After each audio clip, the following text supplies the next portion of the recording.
Tu étais habitué à faire des trails officiels, maintenant en 2021 ça devient compliqué de faire des trails officiels, le off prend de plus en plus de place. Voyons lequel des deux est le mieux en 10 points, c'est parti. Alors le premier point sur lequel on va s'attarder, c'est la compétition. Sur un trail officiel, on a forcément un aspect compétition que l'on ne va pas avoir sur un trail off. Parce qu'un trail off, on va être tout seul. Souvent, quand il y a d'autres personnes qui sont avec nous, on va être tiré par ces gens-là. Ils vont nous pousser, ils vont nous inciter à aller plus loin, nous dépasser nos limites. Inconsciemment peut-être, mais du coup, ça va être un point pour le trail officiel. Sur cet aspect, pour les gens qui aiment faire la compétition, le trail officiel l'emporte sur ce point. Ensuite, parlons de l'ambiance. Sur un trail officiel, forcément, vous allez avoir un speaker, des spectateurs, peut-être des orchestres, alors que sur un trail off, vous allez être tout seul. Donc encore une fois, c'est un point pour les trails officiels qui l'emportent du coup 2-0 pour le moment. Alors un des points les plus importants du trail, c'est l'aspect rencontre, l'aspect partage.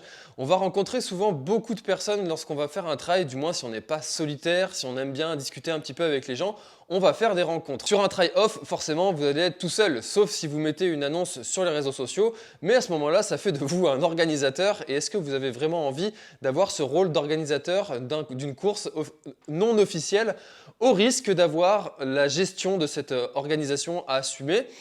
Et du coup, pendant les trails officiels, vous allez avoir des rencontres que vous allez faire avec des inconnus de tous les milieux sociaux différents. Et personnellement, c'est une des choses que j'adore. Et du coup, ça fait encore un point pour les trails officiels. On est rendu quand même à 3-0 pour le trail officiel. Quatrième point, les barrières horaires. Et oui, pour certaines personnes, ça va poser problème sur les trails officiels. Et les organisateurs sont bien obligés de mettre une barrière horaire parce que sinon, les bénévoles, ils vont rester là toute la nuit et ils ont peut-être envie aussi de rentrer chez eux au bout d'un moment.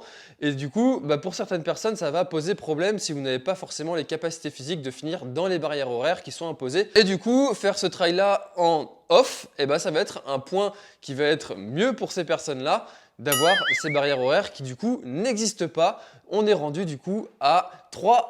L'autre problème qui vient souvent quand on parle de trail off, c'est les ravitaux. Parce que si vous n'avez pas d'assistant, ça peut être potentiellement compliqué de vous ravitailler soit en eau, soit en alimentation. Maintenant, si vous faites un trail qui est plutôt court, 20 km, c'est quelque chose que vous pouvez emporter facilement sur vous.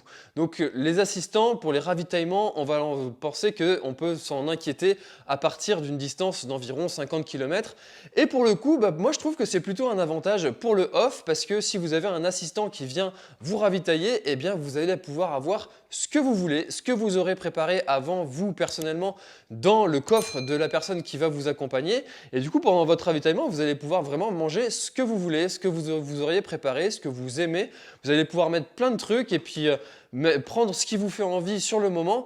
Contrairement au trail officiel où parfois vous allez arriver devant une table et où il y a plein de choses mais rien ne vous fait potentiellement envie ou rien n'est forcément bon pour vous. Et ça peut être un problème sur les trails officiels. C'est donc un point pour le trail off. Les ravitaillements, je trouve que c'est un avantage pour le off parce que vous pouvez prendre ce que vous voulez. On est donc à 3-2. Alors la découverte et les circuits. Et oui, c'est un point qui est vraiment très important quand on parle de trail. On aime aller découvrir des paysages, des circuits différents, des terrains qu'on n'a pas l'habitude d'emprunter. Et ça, c'est vraiment un point qui peut être contrebalancé avec tous les circuits que vous pouvez trouver maintenant sur les sites internet. Vous pouvez programmer le circuit sur votre téléphone ou votre montre et vous allez pouvoir suivre le terrain.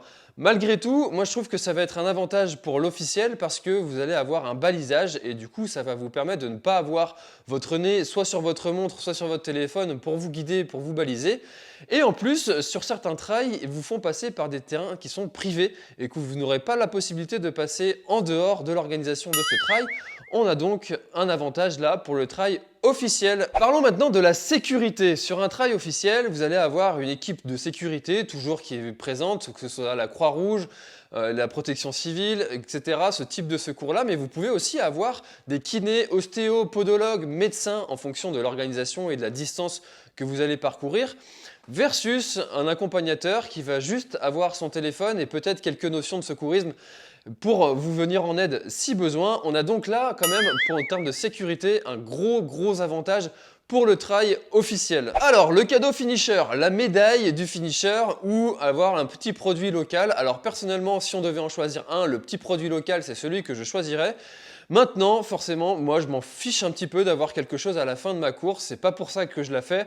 Et avoir un t-shirt que je ne remettrai presque jamais, ça ne m'intéresse pas. Donc, point pour le off sans hésiter. En termes de renommée et de statut social qui va être valorisé, on va pouvoir dire par exemple, j'ai terminé l'UTMB en X temps, j'ai fini à tel classement. Et au niveau statut social, socialement, bah, ça fait du bien, les gens vont vous reconnaître, vont se dire ah ouais quand même, je connais ce qu'il a fait, ça doit être quand même très dur. Donc ça me parle. Par contre, si vous dites aux gens, bah, j'ai fait ça tout seul, voilà, bah, ça va leur donner moins de références. Alors après, il y a certains aspects qui vont être mis en valeur. Le fait d'avoir accompli ça tout seul, ça va aussi socialement être valorisant d'avoir fait ça tout seul. Malgré tout, je pense que de dire j'ai fait l'UTMB tout seul, j'ai fait telle course qui est connue dans mon coin tout seul, et ben ça va avoir moins de valeur que de dire voilà, j'ai participé à l'UTMB 2018, j'ai participé à l'UTMB nana. Voilà, donc je pense que ça, au niveau renommée et statut social, au niveau valorisation de son ego et de juste valorisation de soi, eh bien, ça a quand même un avantage de faire des trails officiels. Donc, point pour le trail officiel. Parlons maintenant de l'arrivée, la famille qui est présente à l'arrivée pour nous accueillir et qui est fière de nous, le speaker qui va enflammer toute l'assemblée, l'arche d'arrivée qui est mythique, l'orchestre de Jean-Michel qui va mettre le feu dans la salle, le bénévole qui va galérer à enlever notre puce sur notre chaussure pleine de boue, la bière de l'arrivée, la fameuse, celle qui nous rend complètement sous en l'espace d'un seul verre. Le parcours qu'on va refaire avec les copains qui auront déjà pris leur douche parce qu'ils sont arrivés 1 heure avant nous et qui sont tout frais. La fameuse arche d'arrivée. Bref, tous ces points-là, alors que en versus, quand tu fais un off, et bah, tu coupes ton chrono et tu rentres chez toi. Et voilà. Bon, bah du coup, je pense que objectivement, on a un gros point en faveur du trail officiel. Encore une fois. Bilan, eh ben on a 7-3 pour les trails officiels. Alors si s'adapter à la vie que nous avons est nécessaire pour notre survie et notre bien-être, on peut aussi regretter le temps des rencontres entre trailers, tout simplement, sans masque, gel, distance, suspicion. L'être humain est un être social, le partage avec d'autres personnes qui partagent notre passion est nécessaire pour notre survie. Vivement qu'on en finisse et qu'on retrouve notre vie, tout simplement. Alors si toi aussi le trail officiel te manque, n'hésite pas à me partager dans les commentaires le point qui te manque le plus et on échangera avec grand plaisir. Et en attendant, je t'invite à enchaîner avec cette vidéo.